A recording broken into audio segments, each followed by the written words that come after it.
Bismillahirrahmanirrahim. Alhamdulillahi Rabbil Alamin. Wa bihi nasta'inu fi umurid dunya waddin. Wassalatu wassalamu ala ashrafil anbiya'i wal mursalin Sayyidina Muhammadin wa ala alihi wa sahbihi ajma'in. Amma ba'd. Wassalamualaikum warahmatullahi wabarakatuh. Ngayon po ay umpisahan na natin ang kasal. Ito po ang kasal na kung saan mag-uumpisa po na ang pagsasama nila, tunay nilang pagsasama, inshallah dito sa mundo hanggang sa kabilang buhay. So Mark, ready ka na po? Jasim, no? Jasim.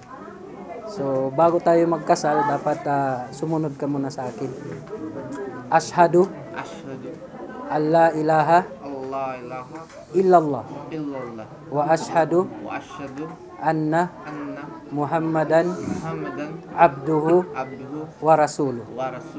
So sa kanyang pagbanggit ng shahada, total alam naman natin, no, sa kanyang pamilya, siya po ay isang Muslim na.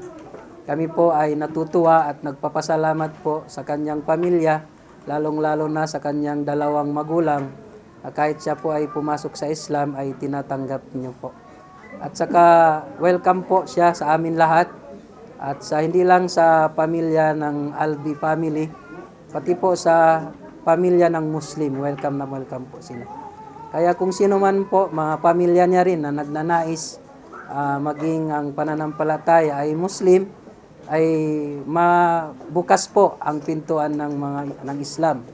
So yan po ay walang pilitan, nakadepende po so kung anong relihiyon po ang ating tatangkilikin.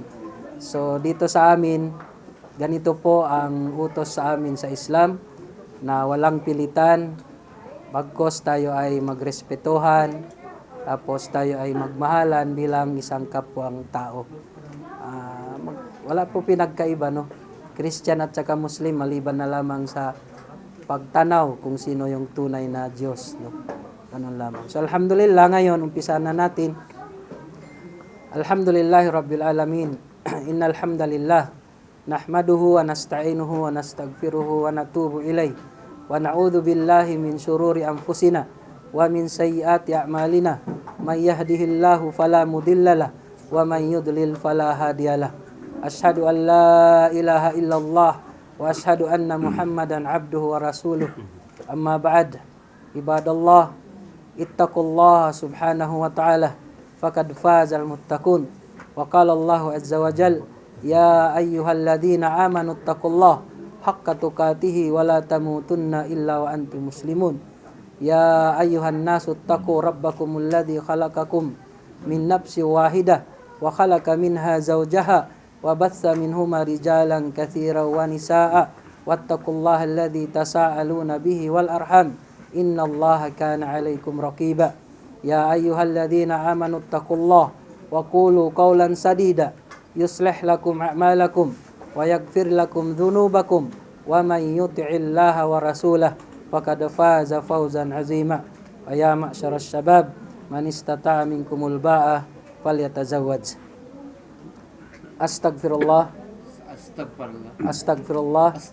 astaghfirullahil azim alladhi la ilaha illallah wa atubu ilay.